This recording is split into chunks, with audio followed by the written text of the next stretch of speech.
Imagine this. The phone rings. You answer.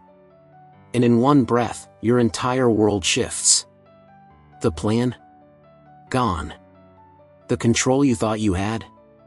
Vanished. Crisis doesn't knock. It crashes in. But here's the question. Will you spiral, or will you stay composed? For centuries, the Stoics trained for moments exactly like this. And in this video, I'm going to share 7 powerful Stoic habits that helped emperors lead through war, prisoners endure suffering, and everyday people like you and me become unshakable. Stay with me, because by the end of this, you won't just know how to face a storm. You'll be ready for it. Crisis doesn't ask permission. It enters unannounced, shatters routines, tests character, and exposes the weak points in our mental armor. In moments like these, the philosophies that underpin how we react can either destroy us or transform us. Enter Stoicism, an ancient philosophy more relevant now than ever. Practiced by warriors, emperors, and slaves alike, Stoicism is less about cold detachment and more about disciplined emotional resilience. It's not about pretending pain doesn't exist, it's about refusing to let pain control your response. The Stoics believe that while we cannot control external events, we can always control how we respond to them. This distinction forms the bedrock of their mental toughness, and it's a lesson we need now more than ever. Here are 7 powerful Stoic habits that can help you stay composed, clear-headed, and courageous when life goes sideways. 1. Focus only on what you can control. The first rule of Stoicism is brutally simple: separate the controllable from the uncontrollable. In a crisis, it's easy to spiral into anxiety about outcomes, opinions, or even sheer randomness. But Stoicism demands a kind of mental triage. Can you control it? No? Then don't spend your life energy trying to. Can you control your reaction to it? Yes? Then start there. For example, during a financial crisis, you might not control inflation, job markets, or global events, but you can control how you budget, what you consume mentally, and how you prepare for hard times. The discipline lies in consistently redirecting your focus from external chaos to internal clarity. 2. Practice negative visualization, premeditatio malorum. Imagine the worst. Not to scare yourself, but to strengthen yourself. Stoics practiced premeditatio malorum, or premeditation of evils, to emotionally prepare for what might go wrong. This isn't pessimism. It's preparedness.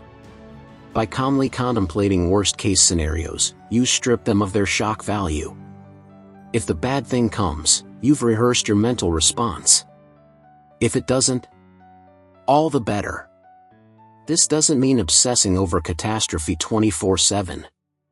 It means setting aside time to mentally walk through possible losses, setbacks, and discomforts, then asking, if this happened, how would I respond in accordance with virtue?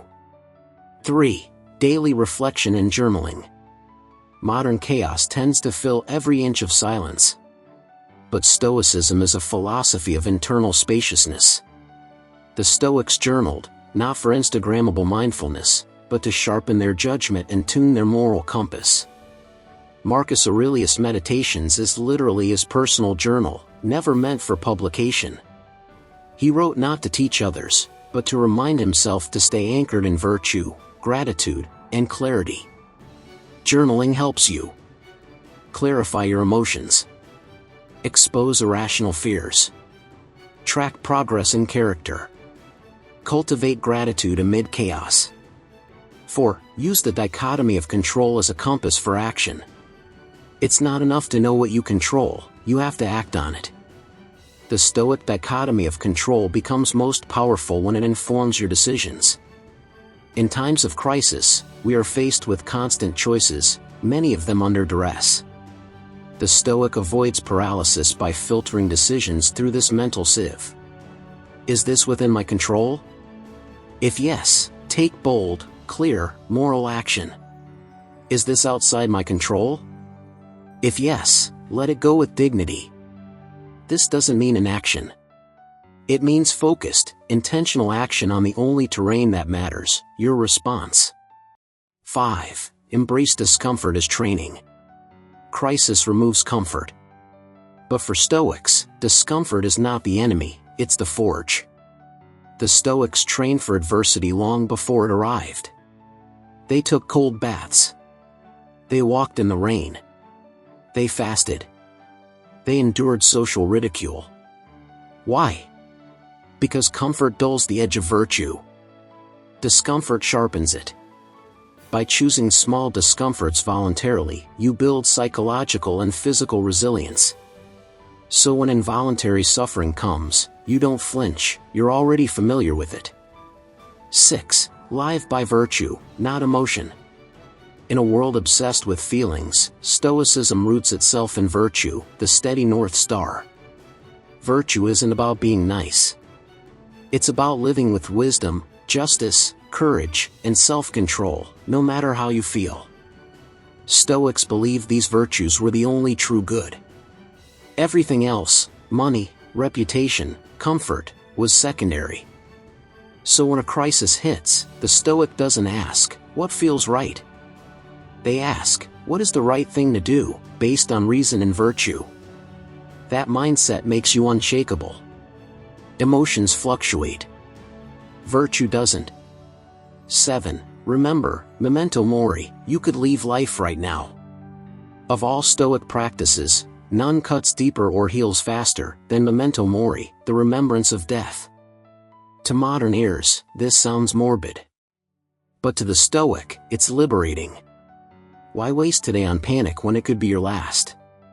Why hold grudges, wallow in self-pity, or cling to trivial things when the hourglass is running out? Far from depressing, this awareness infuses your choices with urgency and meaning. It reminds you that life isn't just short, it's fragile. And therefore precious. The Stoic doesn't wait for the world to get easier. They train to be ready for when it doesn't. When everyone else is flailing, the Stoic is composed, not because they don't feel the storm, but because they've anchored themselves to something deeper than circumstances. These habits aren't magic bullets. They're disciplines. Practices. Lenses through which you slowly, but surely, train your soul for endurance. In times of crisis, you don't rise to the occasion. You fall to your level of preparation. Train like a Stoic. Not because it's fashionable, but because, one day, you'll need to be the calm in the chaos. And when that day comes, you'll be ready, not by chance, but by choice. If you enjoyed this video, please like and subscribe to the channel for more content like this.